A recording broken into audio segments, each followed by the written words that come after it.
Bienvenue dans ce nouveau numéro, il y a Christian chez vous, consacré uniquement à la guerre à l'est de la République démocratique du Congo.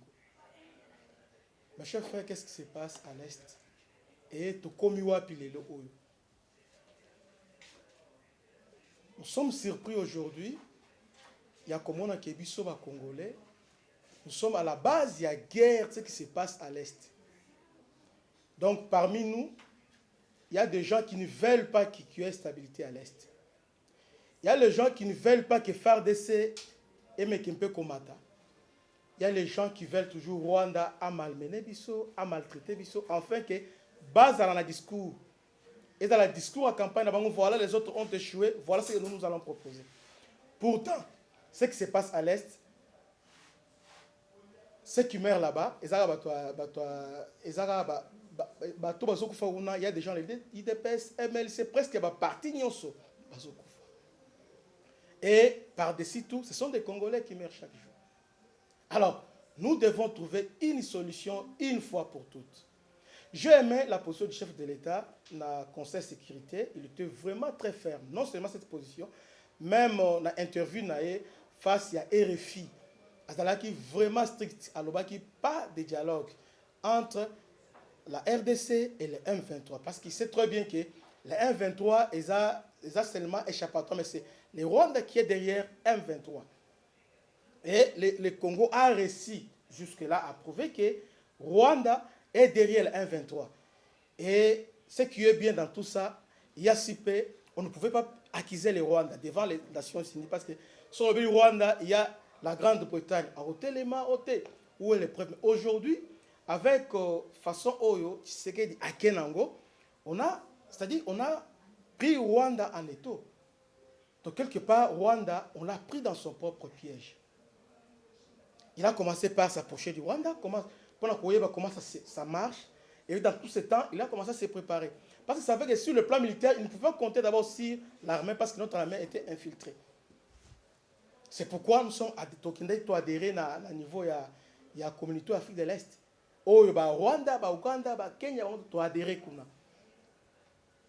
On était bien positionnés au niveau de SADC. Pourquoi on cherchait par tous les moyens diplomatiques que tu coincé Rwanda. Et aujourd'hui, Rwanda est coincé et l'Ouganda aussi est coincé. Mais il y a l'un de nous, pas les moindres, s'il te plaît, Vital Kamerhe. Il y a quelqu'un qui a chanté à Lobby, c'est le soir qui détermine nos origines. Et aujourd'hui, cette chanson semble avoir tout son sens aujourd'hui dans l'arène politique Nabiso. Pendant que nous sommes agressés par les Rwandais, pendant que les gens meurent chaque jour, pendant que ça fait autant de mois que Bunagana est occupé par le Rwanda, mais il n'y a aucun politicien qui a osé condamner publiquement Rwanda, à part Fayoul. Finalement, on s'est dit, est-ce que c'est le Fayoul qui est politicien de ce pays? C'est lui qui a pris le courage, parmi les opposants, parmi les politiciens, de pointer Rwanda. Il n'y a que Fayoul. Peut-être aussi Dr Mukwege. Mais ni Katumbi, ni Jean-Pierre Bemba, ni encore Vital Kamerhe, personne ne fût-ce qu'oser condamner. Jusque-là, on ne comprenait pas, mais qu'est-ce qui se passe? Pour rappel, ne soyons pas naïfs. Quand on dit les Rwandais nous ont infiltrés, ils nous infiltrent comment? Par un tribu qu'on appelle Banyamulenge. Il y a des Rwandais, qui sont au travers Banyamulenge. Tédé. Il y a des Congolais d'origine, mais qui sont Rwandais par esprit rwandais. La plupart des politiciens tellement balinka pouvoir, pour bango pouvoir ou rien. Alors, ils sont prêts à tout, pour être tout chemin mène à Rome. 70% des Congolais, il y a des politiciens congolais sont parrainés par soit Rwanda, soit Ouganda. C'est pourquoi aujourd'hui, ils sont dans les difficultés. Katumbi n'ose même pas élever sa voix pour condamner le Rwanda. Mais pourtant, ils sont dans l'union sacrée. La position du gouvernement est connue. On condamne à chaque fois.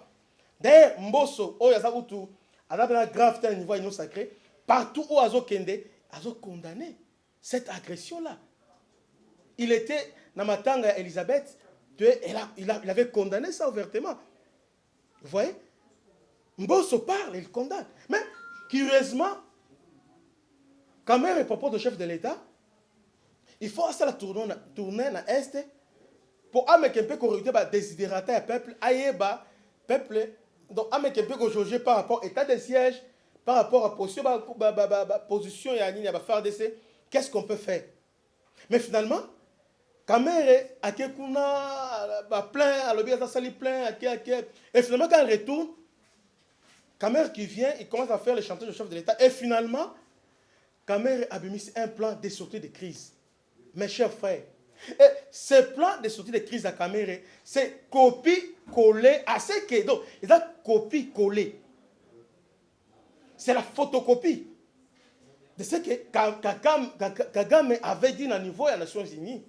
Alors, la solution la plus facile, tant qu'il y a des guerres, Kenya, tout ça, on doit dialoguer. Mais ce dialogue signifie quoi, mes chers frères? À niveau de diplomatie, vous le savez, diplomatie classique, tout comme n'importe quelle diplomatie, négociera toujours en position de force. La diplomatie est toujours précédée par les rapports de force. Si vous êtes faible, ne croyez pas que vous êtes avec de bonnes intentions pour vous convaincre. Non. Jusque-là, Congolais, nous n'avons pas une force dissuasive pour dissuader nos voisins. Les voisins sont bangabisotés. Ils sont en position de force. Surtout qu'ils ont Bunagana à leur merci. C'est-à-dire nous sommes en position de faiblesse. Mais sur le plan diplomatique, tout ça, il peut me casser parce que cette offensive médiatique est celle que, quand même, Français, comme un peu aux zones, pour dire que nous ne sommes pas sous embargo, nous devons acheter les armes pour nous défendre. C'est quand même quelque chose de très. Parce que depuis 2000, personne n'est condamné le Rwanda. On ne pouvait pas. Mais aujourd'hui, quand même quelques pays africains vont comprendre que Rwanda, ce qu'il fait, c'est inadmissible. Pourquoi? Parce qu'il y a quelqu'un qui a pris le courage pour condamner ces Rwandais-là. Mais Kamere étant de l'union sacrée, étant allié à chef de l'État, Azoya, c'est comme s'il vient proposer à Tshisekedi exactement ce que Tshisekedi a refusé devant Emmanuel Macron. Parce que là-bas, à l'ONU, vous vous souviendrez qu'il y avait un mini-sommet entre Emmanuel Macron, Tshisekedi ainsi que Kagame. C'est le fameux plan de dialogue. Ce qu'il a dit, mais on doit dialogue des actions constants. Il faut intégrer un 23 qui sont à 100% rwandais. Il faut les intégrer dans l'armée. Comme ça, le brassage, mixage. Elle dit, non. C'est avec ça, on doit dire que l'armée est fragile. On ne peut pas continuer avec ça. Dédé, il pose beaucoup de conditions. Parmi les conditions, on a conditions de fragiliser la souveraineté de la Bissop. Et nous sommes dit cette fois-ci, malgré nous sommes faibles, mais osons quand même aller, affrontons les Rwandais. Parce qu'on ne peut pas toujours se cacher. Kabila, ce qu'il a réussi, a réussi à Kosiambil, bon, on négocier, et ça n'a rien apporté. Ça n'a rien apporté. Parce que n'oubliez pas, ce que Mouzé a refusé de donner au Rwanda, Kabila les a donnés. Quand les gens disent que Kabila a réunifié le pays, qu'est-ce que Kabila pouvait réunifier? Il avait quoi? Seulement ce que Mouzé avait refusé au président Rwanda et l'Ouganda, Kabila a accepté de leur donner ça. Quand il les a donné ça, et la guerre était finie. Et à l'issue de cette guerre-là, on nous a imposé une constitution en 2006. Constitution à laquelle 60-70% il y a budget et aucune institution. Donc Congo est quoi? Moyen avancé, ça Vous voyez? Et cette constitution, ils avaient belligérant. Donc personne ne peut diriger seul. Il fallait dans un certain Bemba, Kamere, tout ça. Donc Bongo. Donc on nous a mis dans une situation un peu.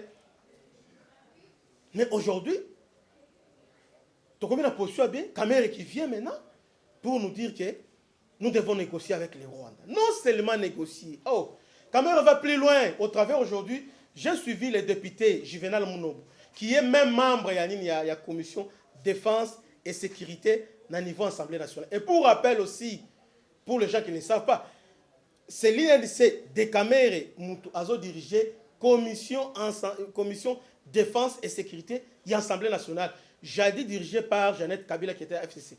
lorsqu'on a renversé la tendance, c'est maintenant Vital Kamerhe qui dirige ça. Mais lorsque la personne qui est censée parler au nom du peuple, qui est censée comprendre les désidératas du peuple, qui est censé comprendre les expressions du peuple, alors que non, on doit négocier avec les Rwandais. Et puis non seulement ça, il dit qu'il nous met dos au dos Rwanda avec, pour dire que d'ailleurs le Congo n'a jamais été franc avec les Rwandais. Ah, ça c'est décourageant. Et vous, nos frères de l'Est, on peut tout dire, mais vous êtes aussi en partie responsable de ce qui se passe chez vous. Parce qu'une telle personne, voilà sa position. C'est tellement clair qu'il soutient Rwanda. Mais quand il vient là-bas, vous l'acclamez. Quand il vient là-bas, c'est notre frère. Non. À un moment, non, on doit réfléchir. À un moment, donc, entre les sentiments et la raison, on doit élever la raison. Comment une personne, dans une telle période, il prend de telles positions, et cette position, une position qui démontre clairement qu'il est derrière Paul Kagame. Et vous le soutenez. Finalement, là je suis perdu. Mais quand il vient là-bas, Oabiso, notre frère, Wangu, finalement, cet homme est dangereux. Et il n'est pas seul. Des gens comme Kamerhe sont nombreux. Les Mboussa Namouissi, les Jean-Pierre Bemba et les autres. Un jour, et ce que je parle, je le dis sous les contrôles, il y a Chio Kitundu. Dans une grande réunion, on parlait sur l'agression, la guerre de 6 jours qui était opposée entre l'armée rwandaise et l'armée ougandaise. Et il y avait notre vieux ici, de Kisantu, l'honorable Yakisantu Oyo, Antoine Gonda, à son temps, ministre des Affaires étrangères, qui a défendu valablement la République démocratique du Congo contre l'Ouganda. Tu sais ce que Museveni a fait? Il a pris son téléphone, il a appelé Jean-Pierre Bemba. Qu'est-ce que tu nous as fait? Voilà ton type. Il attendait de défendre des bêtises.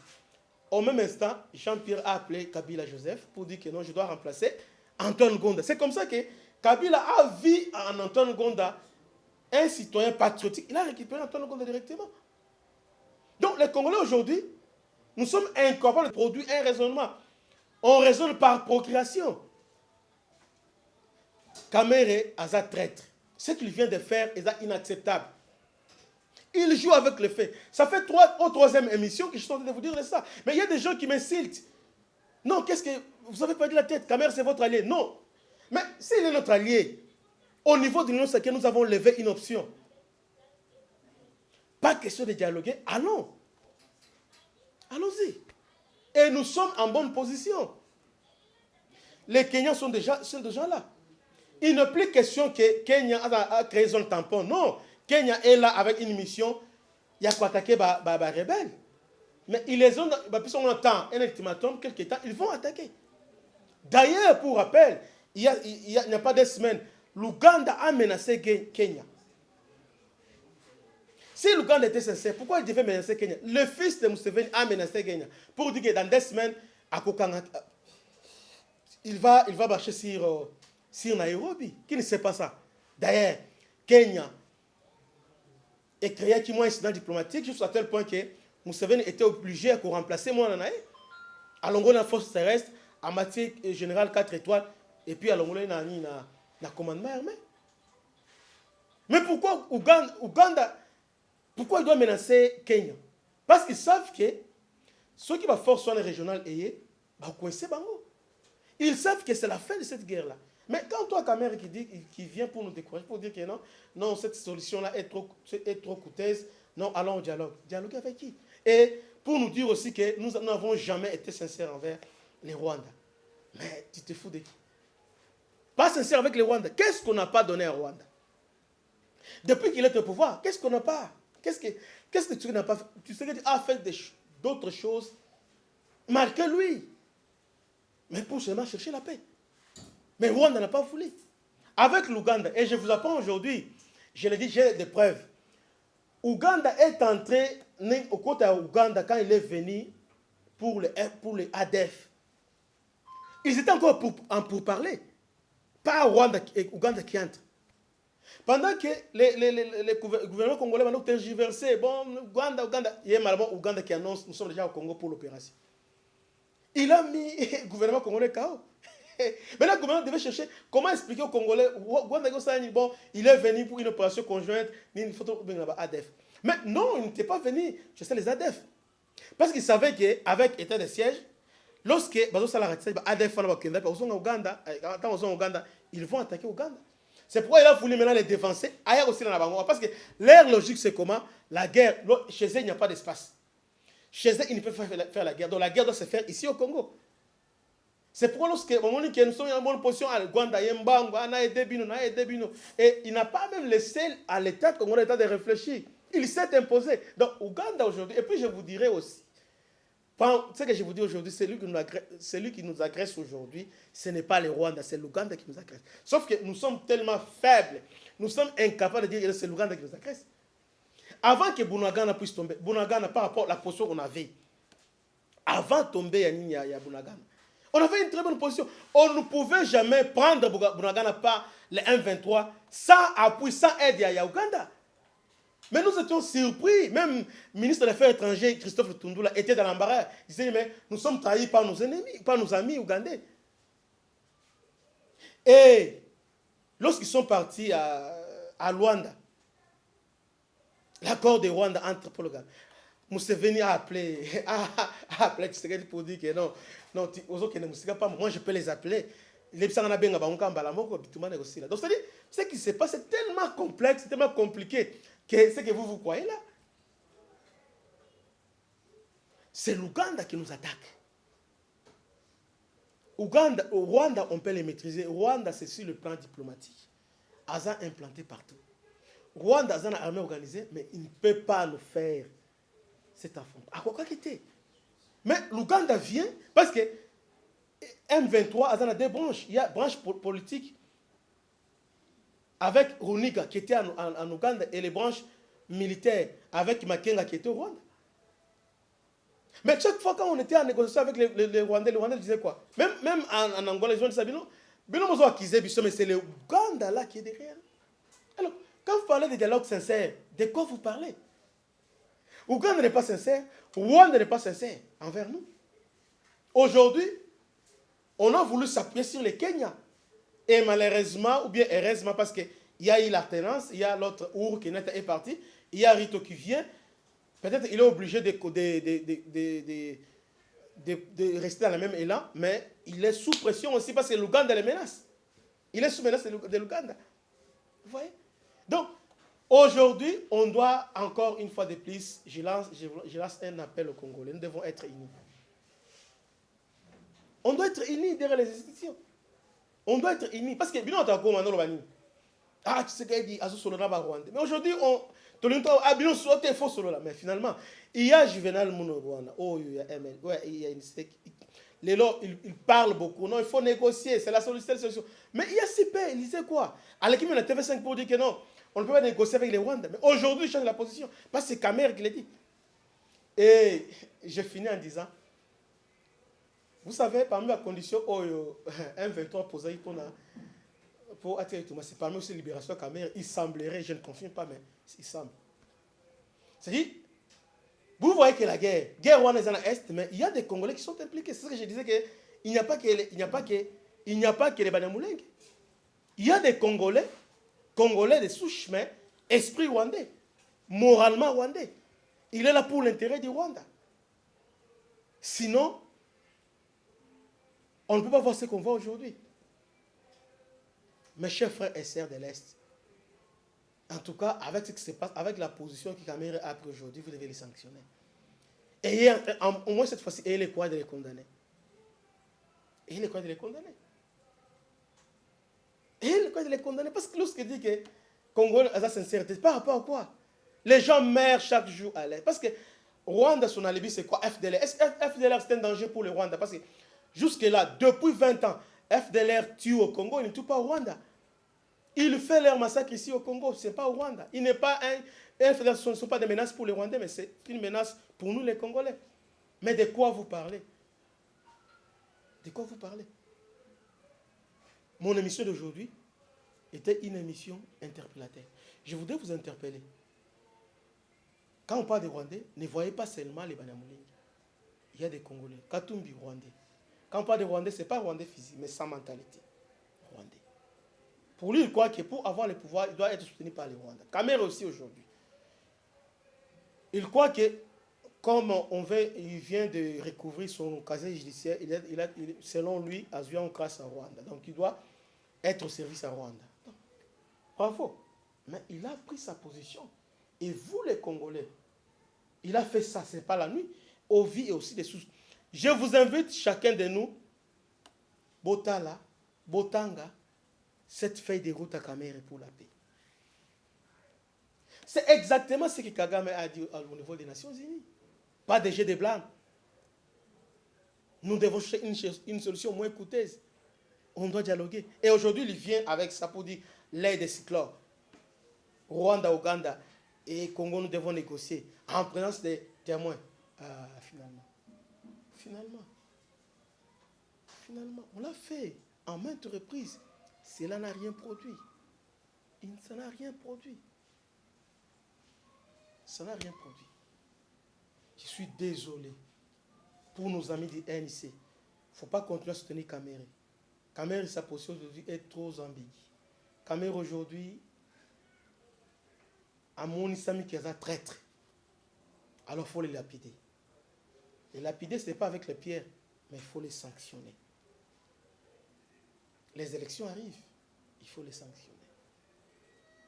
C'est un danger pour notre pays. Il n'y a pas que lui, il y a aussi Katumbi aussi, vous devez aussi sanctionner. Parce qu'on peut dire, une totalité, mais c'est la façon de faire. C'est aussi sanctionner ces dirigeants-là.